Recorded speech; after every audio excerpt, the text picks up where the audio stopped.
Welcome back, everyone. This video we're going to take a look at Kirill. Despite how he may appear, he is actually even angrier than you'd expect. This will be the last of the Primogen videos to get out of the way before the game releases. I'd like to try and cover Custis as well, but I may not have time before launch. Luckily, that just means that when I do get a video up for him, it will have that much more info in it. I was also intending to get a video up about the entity before I did more character videos, but there was so much new info during the playtest that I threw together my Season 1 preview instead. Rest assured though, I will be working on that one as well as soon as I can. Without further ado, let's get started. Kirill is a Brujah of the Vandal archetype, Sheriff of Prague, Scourge, and Reluctant Primogen. He is over 600 years old and one of, if not the oldest kindred left in Prague. Despite his age, Kirill is more typical of a modern Brujah, more known for his rage and blunt, standoffish nature than any reminiscence of the warrior-scholar roots that the Brujah came from. Not one to dwell on the deeper meaning of a situation, he reacts with a closed fist and a ruthless efficiency, and has been known to anger easily even over simple misunderstandings. Kirill is a staunch supporter of the Camarilla and its hierarchy, and holds Prince Marcus in high esteem. He greatly respected the previous prince, a fellow Brujah named Karlak, as well.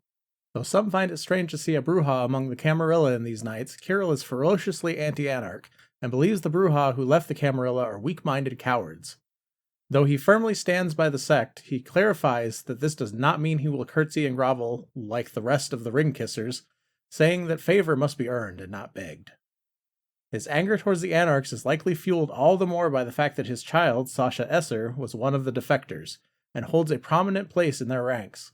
She seemed terrified of seeing him again when returning to Prague for the second convention, and it is possible that he may have hunted her down and killed her during the chaos after the attack. Kirill primarily spent his nights as sheriff patrolling the borders of the domain until the war with the anarchs broke out. He is strict in his role and more than willing to put to death anyone who breaks a tradition. The fight with the anarchs is now his primary focus, and he desires to march on the sect in open warfare. The other Primogen and Elysium do not agree, however. He believes Maya talked Custis into agreeing to wait for word before acting. Kirill bridles at being put on a leash and believes that everyone should be out fighting the anarchs. He is fiercely loyal to the prince, though they do not always see eye to eye, and he believes the prince could still be fighting for his life, and everyone should be fighting by his side. He finds Maya and Custis's belief that the prince is still in control to be delusional at best. It is clear to him that the mortals who attacked the meeting were part of the Second Inquisition, but what organization? Kirill rages at hiding instead of finding out who they are immediately.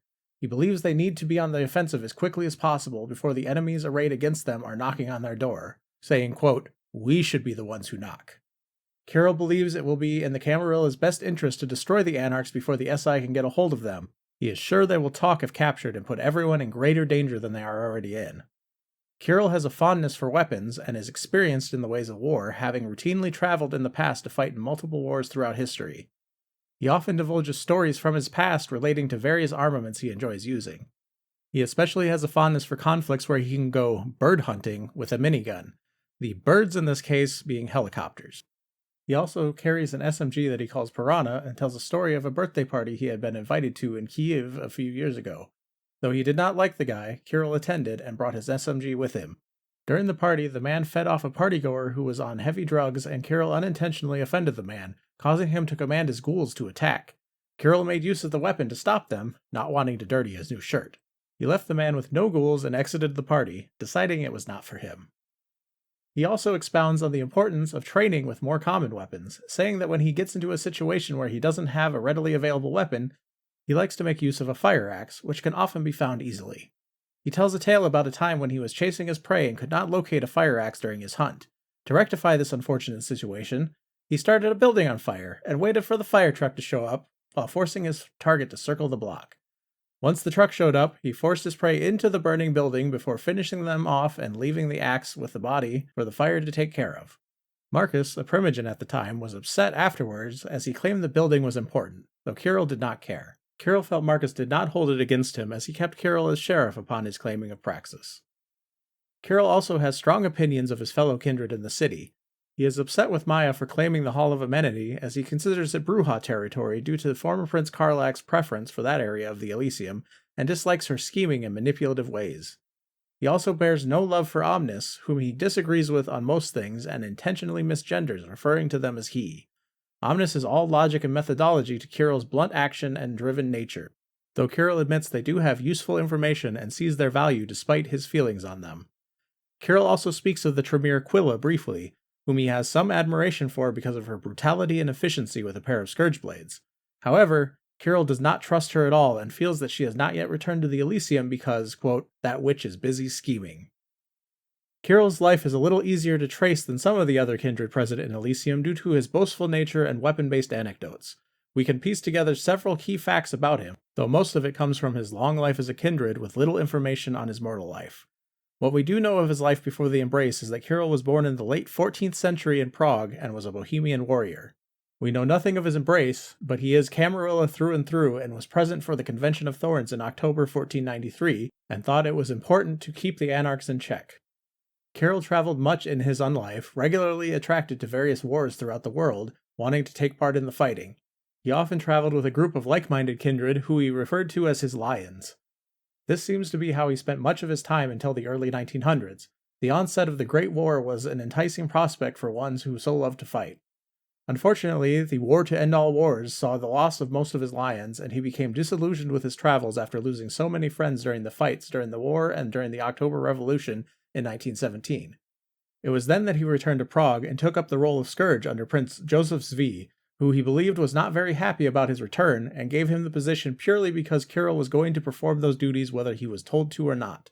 With this, he set about hunting down Thinbloods, Caitiff, and Antarchus outsiders, claiming it is what he does when he's feeling a little down as a sort of coping strategy. Though it is hard to place when, Kirill once mentioned seeing a counselor for his anger issues at the behest of a woman he had been dating. There's a good chance that this could have happened after the First World War. He traveled to Vienna to meet with a man who was aware of kindred existence and spoke with him. After a few sessions, things appeared to be going well, and Kirill's companion noted improvement in his demeanor.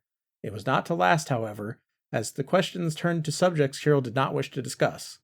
After being told he should let out his suppressed anger, Kirill acquiesced to this advice by storming out of the office and using an LMG to shoot the letter F into the wall of the man's office while screaming his name. In hindsight, Kirill found that this was actually quite helpful. We can speculate that the counselor in question was in fact Sigmund Freud, as he was active in Vienna at an appropriate time period for this to take place, and explains Kirill's choice of the letter F. We also know that Sigmund Freud had encounters with kindred previously, having had Cuthbert Becket, the renowned gangrel scholar, as a student in the 1890s. Over time, Kirill slowly gathered a new group of lions, and when the winds of war began to blow again, signaling the onset of the Second World War, he was once again ready to fight. They took part in the Battle of the Bulge in 1944, and Kirill recalls fond memories of rushing through the trenches with a shotgun. Even after the war, he and his group continued to travel and occasionally add new members to their ranks. He reminisces about one such member known as Lei, who joined shortly after the war. She had been involved with the Triad and Yakuza but wanted to see something else. They invited her into the family while they were in Hong Kong, and Kirill was very fond of what she brought to the group.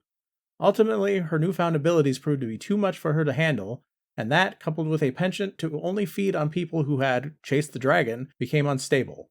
One evening, while Kirill was trying to read, she kept using body armor and trying out guns on herself to see how much punishment the armor could take. The noise began to bother him, so he suggested he try his crossbow on her, and she agreed enthusiastically. He put an armor-piercing tip on the bolt and shot her in the heart, sending her into torpor. The group left her that way while they were on a small campaign in South America as a lesson. When they returned, however, the place had been busted up and Lei was gone, never to be seen again. Another addition to the Lions came while they were fighting in the Spanish Civil War in the late 1930s. Known as Koshi, Kirill found him annoying, but the ghouls on the team loved his food, and he was excellent at planning and executing assaults. His penchant for cooking showed in his gear preparation, and Kirill described him as making each weapon choice like the part of a full-course dinner. After Koshi joined, the group went on a trip to visit the ruins of Carthage.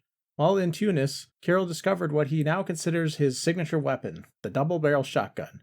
He encountered a French merchant who unwittingly enraged Kirill while trying to sell him the weapon, as Kirill thought he was calling him a broomstick man, and in his fury grabbed the weapon from nearby and killed him with it. Liking the weapon, Kirill took it with him, and upon returning to the Lions, Koshi complimented him on his boomstick, at which point Kirill realized his error, finding it an amusing anecdote. After Joseph Zvi fell to the Nazis during World War II, the Toreador Vasily became prince, and he kept Kirill as Scourge, as well as keeping Zvi's Nosferatu sheriff. This would change when Vasily's reign ended abruptly via the fists of the Brujah Karlak in 1998. Karlak believed it was a disgrace that someone like Kirill was merely scourge and made him sheriff instead. Kirill liked and respected Karlak, so he agreed to the appointment. The Nosferatu, however, did not and attempted to kill Kirill. Kirill killed her instead. After the fateful events of the first convention of Prague, Karlak stepped down as prince, handing the title to the Primogen Marcus. One demand he made as part of stepping down was that Kirill would remain as sheriff, a fact that Marcus holds over Kirill's head when they argue. When planning began for the second convention of Prague, Kirill was against it. He told the prince that striking deals with the anarchs is folly, and that you must strike fear instead, but to no avail. He was part of the security planning for the event alongside the prince's child M. When the attack came during the meeting, Kirill was by the prince's side, but the fighting separated them, so he made his way to the Castle Prague Elysium. None of his lions have yet shown up, but unwilling to wait, he plans rescue of the prince with his hounds.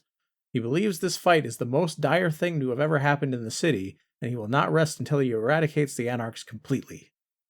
That covers everything we knew about Kirill in the early access season. Those who have watched my Season 1 preview know that Kirill is going to be much busier come launch on April 27th. I look forward to seeing where the story goes, and what is in store for our Camarilla leaders in Prague. I hope to see you there, and I promise to forgive you when you kill me while I'm looking for lore.